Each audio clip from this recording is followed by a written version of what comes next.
Finland's 2026 Olympic team feels like a classic hockey story. You've got the defending champions, from a country that treats hockey like it's a second language. The roster is stacked with NHL players, and there's one tiny detail that changes everything. The guy who usually makes Finland feel safe, the guy who is the foundation of their entire system, might not be there. Alexander Barkov is a question mark. If you follow international hockey, you know exactly why that matters. Finland isn't a team that overwhelms you with pure firepower. They squeeze games. They shrink the ice. They turn simple puck possession into exhausting work for the other team. Barkov is the human symbol of that entire philosophy. So if he's not there, Finland wouldn't suddenly stop being dangerous, but they would become readable. It would become predictable. You look at this potential roster on paper and you think, yeah, that's a medal team, no question. But then tournament hockey hits. One bad 10-minute stretch in a quarterfinal, one weird rebound off a shin pad, and the entire game plan, the entire 4-year wait, can just disappear. It's the brutal reality of a single elimination tournament. This is a true NHL-heavy Finland roster, which is exciting. That automatically raises the ceiling of what this team can accomplish, but it also raises the pressure.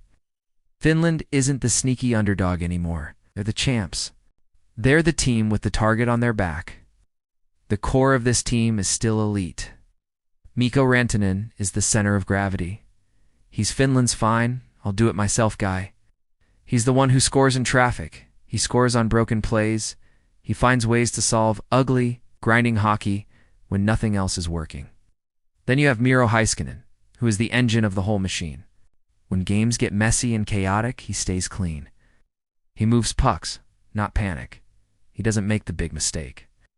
If Barkov's status is uncertain, Heiskanen becomes the new definition of stability for this entire team on the back end. Rupins is your adjustment insurance. Whatever the game needs, he provides. Need more speed to push a defense back?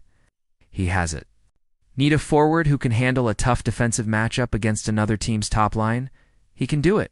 He's the Swiss Army knife, and Sebastian Aho is the pressure valve. When the other team shrinks the ice and space disappears, he finds a way to create it. Turns one tiny mistake from an opponent into a legitimate scoring chance. He makes you pay for any lack of discipline. But Finland's real weapon has always been its identity, its depth. It's about having third lines that don't get scored on. It's about defense pairs that don't get cute and turn the puck over. It's about those quiet, boring shifts that just kill the other team's momentum and reset the game. That's the Finnish way. So losing Barkov isn't just about the points he scores. It's about the structure he provides. It's about his ability to neutralize the other team's biggest stars. Losing that ability doesn't just cost you goals, it steals entire wins. And make no mistake, Patrick Lane missing would matter too, for a different reason. Because one single power play, one lethal shot, can be the difference that ends an Olympic run. So here's the twist in the story. Finland can win in 2026 the same way they won in 2022. They can absolutely still win gold. But the path to get there has to change. The 2022 team was built on control hockey, low-scoring games, patience, waiting for the other team to make the first mistake. That defensive strategy works perfectly when a player like Barkov is your safety net. But without that certainty, Finland needs to build a margin for error. It means a subtle but important style shift. A little more pace. A few more shots from the outside. A willingness to embrace smart, calculated chaos instead of just pure control. They need to find ways to score 3 goals, not just be content winning 2-1. And then there's the final piece of the puzzle, goaltending. Every single international tournament, one way or another, becomes a goalie story. Saros fits this team's DNA perfectly. He's calm, he's technically clean.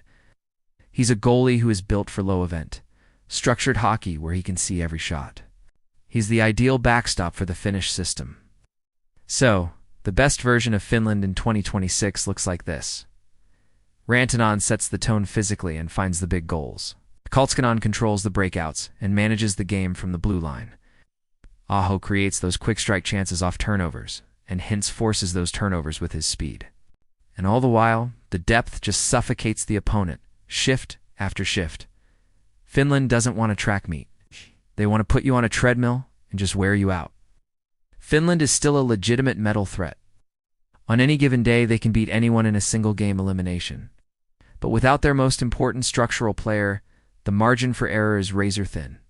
And ironically, that might just make them even more dangerous, because it forces them to adapt. So here's the real question as we look ahead to 2026. Does Finland stick to its traditional control-first identity, or does it lean harder into its offensive firepower with players like Rantanen and Aho? And when the tournament is on the line, who decides their fate? Is it Rantanen taking over a game? Is it Heiskanen locking it down? Is it Aho or Hintz creating a key goal? Or is it simply the goalie getting hot at the perfect time? Because Finland's defense of their gold medal might not be about who's missing from the lineup. It might be about who they are forced to become. Thanks for watching. Let me know in the comments how you think they'll do.